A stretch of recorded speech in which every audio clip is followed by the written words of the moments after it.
Baik, terima kasih saudara, kembali bersama saya Manisa Putri dan juga narasumber kita yaitu Pak Tony Trianto selaku praktisi hukum dan juga advokat begitu ya Pak. Yeah. Pak, kita akan berbincang kembali tadi di segmen 2 kita berbincang mengenai bagaimana nih Pak cara memulihkan rasa kepercayaan publik begitu terhadap polisi ataupun instansi daripada pajak begitu Pak. Iya. Baik, yang pertama saya sampaikan bahwa dalam proses penegakan hukum itu maka tidak boleh tebang pilih. Artinya siapapun itu subjek hukum yang kemudian melakukan pelanggaran terhadap hukum, kemudian melakukan perbuatan melawan hukum, maka harus ditindak dengan tegas. Itu penting. Yang kedua, selama ini kan kita melihat masyarakat ini kan kemudian menilai ya bahwa hukum itu kok cenderung tajam ke bawah, tumpul ke atas begitu. Sehingga rasa kepercayaan masyarakat terhadap instansi-instansi atau lembaga-lembaga penegak hukum ini kan semakin menurun begitu. Menipis begitu ya Pak. Terbukti dengan apa? Dengan beberapa perkara-perkara hukum ya, kasus-kasus hukum yang selama ini ditangani oleh instansi penegak hukum ternyata tidak kunjung memuaskan rasa keadilan bagi masyarakat begitu. Nah, ini penting, termasuk dibutuhkan peran masyarakat ya untuk melakukan satu monitoring ya, mengevaluasi, kemudian melihat perkembangan proses penegakan hukum begitu. Sehingga apa?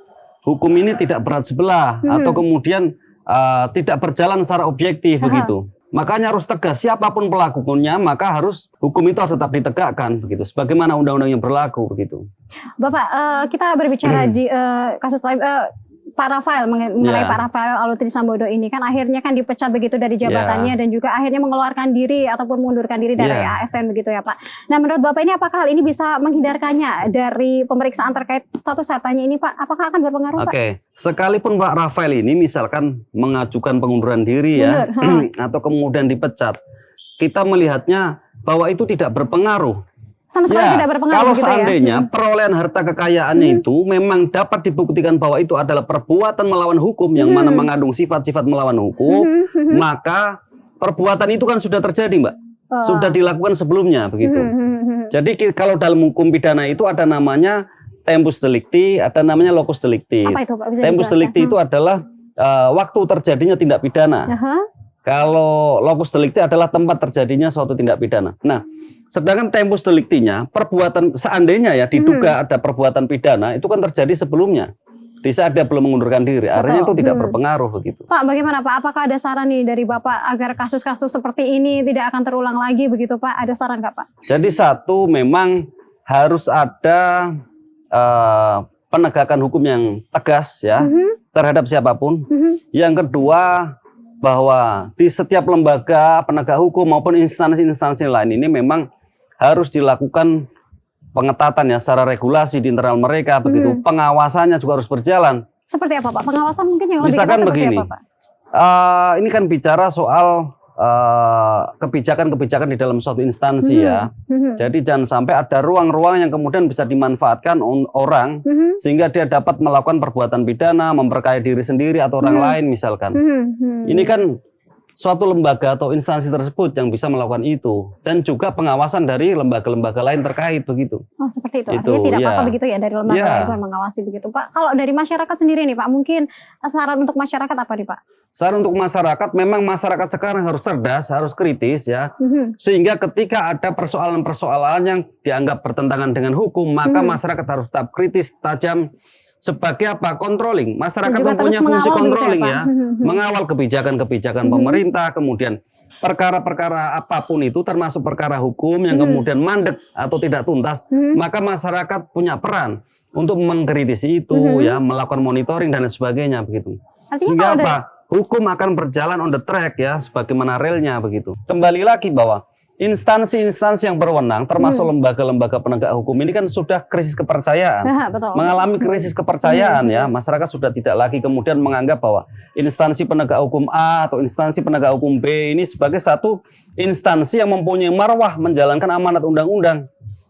Karena tidak percaya publik itu menurun, maka kemudian dengan jalan ya bersama-sama mengomentari ya, memberikan statement-statement itu menjadi jalan alternatif bagi masyarakat.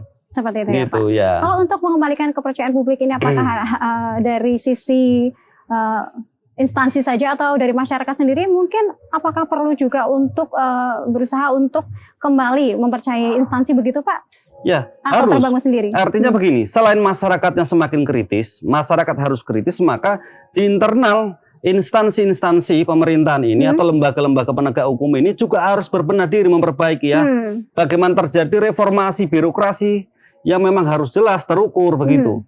Sehingga apa? Budaya-budaya yang sifatnya misalkan korup dan sebagainya ini bisa berkurang begitu. Seperti itu ya. Artinya bisa nih ya Pak dari masyarakat sendiri. Semangatnya membangun good governance, pemerintahan yang baik, pemerintahan yang bersih ya. Kemudian melakukan reformasi birokrasi.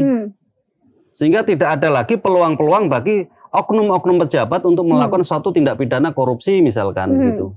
Itu sih. Terakhir nih Pak, apa yang bisa disampaikan nih dengan adanya dua kasus yang viral ini Pak?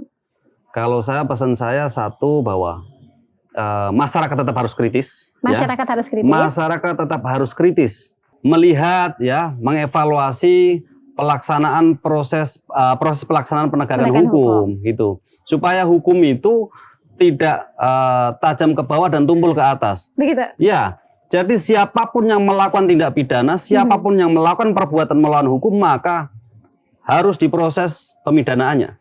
Harus dilakukan penegakan hukum yang jelas, terang, objektif ya. Gitu.